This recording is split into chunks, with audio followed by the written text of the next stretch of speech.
O ministro Alexandre de Moraes admitiu que as eleições municipais pesaram na suspensão da rede social determinada por ele em 30 de agosto e posteriormente referendada pela primeira turma do STF. Depois de 40 dias de bloqueio, o X, antigo Twitter, a plataforma que todo mundo usa ou finge que não usa, voltou a funcionar no Brasil.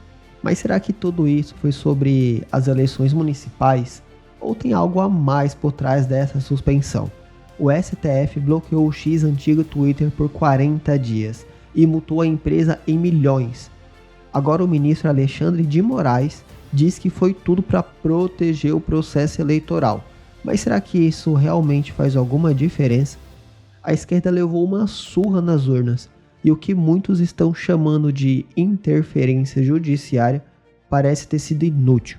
E aí, o que o X, antigo Twitter, aprendeu com tudo isso? Será que vai continuar jogando pelas regras ou baixou a cabeça apenas para evitar novas encrencas?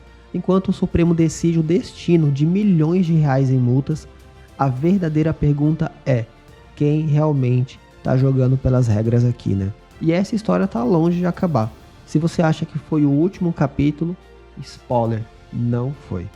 Então fica ligado até o final, porque tem muita coisa ainda por trás dessa volta do X. Mas antes, inscreva-se no canal e deixe o seu like. E nesta quarta-feira, a rede social X voltou finalmente a funcionar no Brasil depois de 40 dias de bloqueio por determinação do Supremo Tribunal Federal. A empresa publicou uma mensagem em seu retorno, alegando orgulho por estar de volta.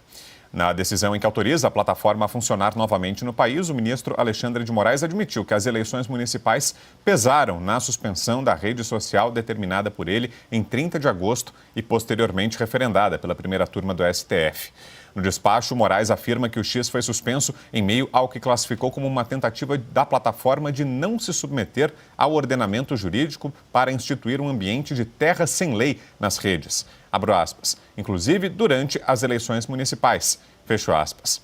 Caberá ao ministro definir o destino dos 28 milhões de reais em multas aplicadas ao X. O dinheiro está em uma conta judicial do Banco do Brasil vinculada ao processo. O STF informou que direcionará a quantia à sua destinação final quando houver a definição.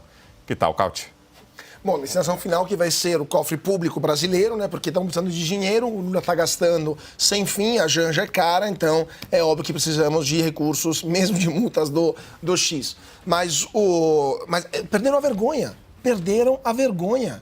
Até dizer que o X foi suspenso em razão, entre outras coisas, das eleições municipais de 2024. E ele foi reestabelecido no Brasil, foi repermitido no Brasil após o primeiro turno. Perderam a vergonha. Em qualquer país sério, uma frase como essa seria a manchete de todos os veículos de comunicação que criticariam duramente essa ingerência do judiciário no processo eleitoral brasileiro. Ingerência que, por sinal, não serviu para nada, porque a esquerda tomou uma surra homérica das urnas e teve a pior derrota, como o Augusto estava lembrando, a pior derrota do século. Então, além de ser uma violação das leis básicas de civilidade democrática, a suspensão do Twitter foi também inútil, né? Foi danosa e inútil, porque não permitiu a alteração, como muitos gostariam, das eleições, do resultado das eleições municipais, porque o desprezo pelas pautas de esquerda por parte da população é tamanho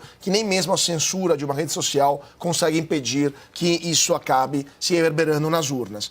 Mas é interessante, Brown, notar que o Twitter, ele está dizendo que voltou, tem orgulho de voltar e vai continuar atuando em respeito à lei. Eu não sei qual que é o acompanhamento jurídico, né? Qual que é a assessoria jurídica que o Twitter está recebendo, que são escritórios muito grandes, muito bem pagos, com certeza eles devem saber o que estão fazendo, mas francamente me gera algum questionamento saber que o Twitter está dizendo que vai respeitar a lei, sendo que o primeiro a não respeitar a lei brasileira foi o ministro Alexandre de Moraes, foi o Supremo Tribunal Federal, ameaçando de prisão o antigo representante legal do Twitter, ameaçando, congelando os bens, aliás, dessas pessoas físicas, mesmo após elas terem deixado esse cargo de representante legal. E é por isso que o Twitter não estava nomeando outro representante legal no Brasil, pelo fato de não poder colocar em risco a incolumidade física e patrimonial de um seu funcionário, porque isso é em aberta violação, além das leis brasileiras, das leis americanas. E se o Twitter violar a lei americana em uma operação fora das fronteiras dos Estados Unidos, pode responder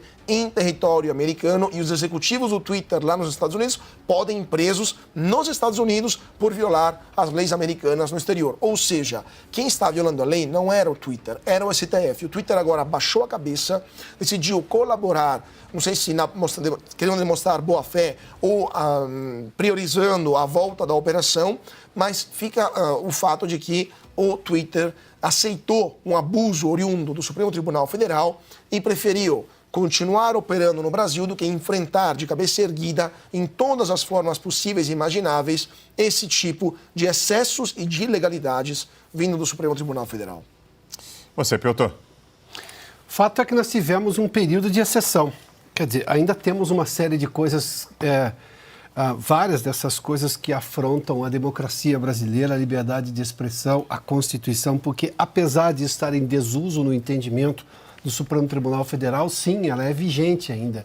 E é por ela que nós estamos lutando aqui, pela Constituição. Esta, sim, aprovada com o voto dos parlamentares constituintes à época que foram eleitos pelo voto popular. Democracia se faz com representatividade popular, não por mandato de ministro, que vai até os 75 anos por uma indicação de um presidente que passa por sabatina no Senado, enfim. Não. Representante do Poder Judiciário não é representante popular, é representante do Poder Judiciário, então não tem que legislar. E o Caute já foi aos pontos todos aí, a questão de por que o X retirou seu representante aqui. Claro, seria vítima de arbítrio. Quantas prisões, por exemplo, os advogados já nos disseram aqui, e disseram por várias vezes que você não consegue apresentar o recurso, não tem acesso aos autos, e as prisões se avolumam e se intensificam e por prazo indeterminado, sem que você aplique o devido processo legal, o direito à ampla defesa, que são as bases do direito brasileiro, também do direito brasileiro, eram até outro dia, neste momento, parece tudo sub júdice, sob a decisão de um ministro do Supremo Tribunal Federal.